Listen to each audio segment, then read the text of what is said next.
बिस्मिल्लाहिर्रहमानिर्रहीम। निजात का वाहिद रास्ता तकवा।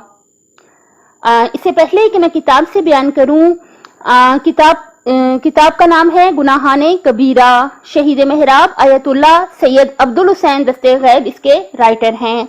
इससे पहले कि मैं किताब से बयान करूं, अर्ज करना चाहूंगी कि तकवा होता क्या है। यानी कि हर इंसान इस बात से कांप जाए, डर जाए, इस बात से लरज जाए कि मुझसे कोई ऐसा काम ना हो जाए, कोई ऐसी बात ना हो जाए कि मेरा अल्लाह मुझसे नाराज हो जाए।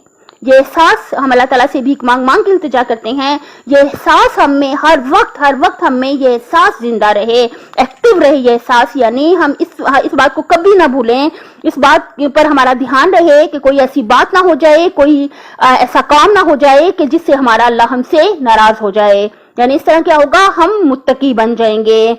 अब मैं बुक से पढ़ूंगी। बुक का नाम है गुनाहाने कबीरा। शहीद महराब आयतुल्लाह सैयद अब्दुल हुसैन दस्ते गैब ने लिखा है और मुकदमा यहां से बयान करूंगी। निजात का रास्ता तकवा है। खुशबख्ती और खुशकिस्मती की मंजिलों तक पहुंचने और हलाकत और बदकिस्मती की दोज़खों से बचने का वाहिद रास्ता तकवा और परहेजगारी है। कुरान मजीद सूरह निसा आयत नंबर 131 इरशाद है, बेशक मैं इन लोगों को जिन्हें तुमसे पहले आसमानी किताबें अता की गई हैं और तुमको हिदायत करता हूं कि खुदा की मुखालिफत से बचो। सूरह हुजरात आयत नंबर 13, खुदा के नजदीक तुम में सबसे ज्यादा परहेजगार आदमी ही तुम में सबसे ज्यादा इज्जतदार शख्स है। यकीनन हम अल्लाह की नजर में बहुत बुलंद मकाम और मर्तबा और इज्जत हासिल करना चाहते हैं, तो इसका एक ही रास्ता है कि तकवा इख्तियार करें। यानी इस बात से लरज जाएं, कांप जाएं इस बात से कि कोई ऐसी बात ना हो जाए, कोई ऐसा काम ना हो जाए जिससे हमारा अल्लाह हमसे नाराज हो जाए। नंबर है, हज़रत सैयद शुहदा मौला हुसैन अलैहिस्सलाम ने फरमाया, मैं तुमको तकवा की हिदायत करता हूँ।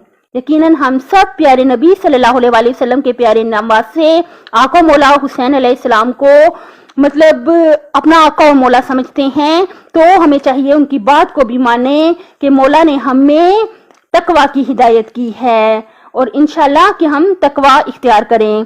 किताब गुनाहाने कबीरा से ही पढ़ रही हूँ। तकवा के दो पहलू हैं। एक है अल्लाह की इबादत करना, वाजिबात को अदा करना। वाजिबात यानी नमाज, रोजा, हज, ज़कात, खुम्स, जहाद, अमर बिल मारूफ यानी नेकी का हुक्म देना, नही अनिल मुनकर यानी बुराई से रोकना, तवल्ला तबर्रा, तवल्ला यानी मोहम्मद व आले मोहम्मद सल्लल्लाहु अलैहि वसल्लम से मोहब्बत करना और तबर्रा यानी मोहम्मद व आले मोहम्मद के दुश्मनों पर लानत करना, उनसे बेजारी का इजहार और उनके मुतालिक उनको हमेशा दुश्मनाने अहले बैत पर लानत बेशुमार। यानी वाजिबात अदा करें और अगर खुदा न खास्ता कज़ा हो जाए नमाज़े रोजे तो कज़ा अदा करें और अपने वाजिबात पर तवज्जो रहे। और इसके अलावा जो मुस्तहबात है, मुस्तहब नमाजें और मुस्तहब रोजे और अमाल हैं, उन पर तवज्जो रहे। और पहला काम ये है तकवा में अल्लाह की इबादत करना और दूसरा काम ये है कि हराम चीजों से बचना, यानी हराम गज़ा ना खाएं, हराम लुकमा ना खाएं और गुनाहों से बचें। ये दो पहलू आ जाते हैं तकवा में। जो शख्स नेक बख्ती और तकवा के बुलंद मकाम का तालिब है, उसे चाहिए वो तकवा के दूसरे पहलू को अहमियत दे, जिसमें हराम बातों और गुनाहों से परहेज किया जाता है। क्योंकि अगर वो परहेज करेगा तो इसका हर अमल, चाहे वो कितना ही छोटा हो और इसमें कितनी ही कमी हो, खुदा के नजदीक और मकबूल है, यानी अल्लाह ताला कबूल कर लेगा। क्योंकि खुदा क्या फरमाता है, सूरह माइदा आयत नंबर 27, इन्नमा यतकब्बलुल्लाहु मिनल मुत्तकीन। खुदा परहेजगारों का अमल जरूर कबूल करता है। अल्लाह ताला से भीख मांग मांग के इल्तिजा करते हैं, हम सबको मुत्तकी और परहेजगार बना दे, हम सबको अपने मुकर्रब तरीन बंदों में शामिल कर ले। अल्लाह ताला हम सबको अपने पसंदीदा तरीन बंदों में शामिल कर ले, हम सब की आखिरत बहुत बहुत अच्छी फरमा दे और हम सब की दुनिया भी बखैर फरमाए। मेरे चैनल को सब्सक्राइब कर दें। इंशाल्लाह हम मिलकर कुरान और सुन्नत की रोशनी में अपनी दुनिया और आखिरत को बखैर कर लेंगे। अपने माँ बाप का बहुत ज्यादा ख्याल रखिएगा। देखिए, हमेशा याद रखिएगा कि अल्लाह ताला तक पहुंचने के लिए जो है वो ये जरूरी है, बहुत जरूरी है कि उसकी मखलूक पर भी हम बहुत ज्यादा रहम करें।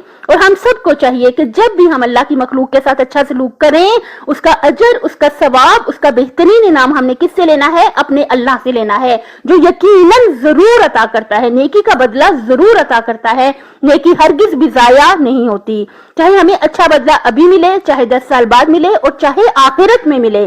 اس بات پر یقین کامل رکھ لیں کہ 2 اور 2 4 ہی ہوتا ہے۔ جو ہم اگر اچھا سلوک کسی سے کرتے ہیں وہ ہرگز بھی ضائع نہیں ہوتا، اور اس کا ہمیں اچھا بدلہ تو مل کر ہی رہے گا۔ اللہ حافظ۔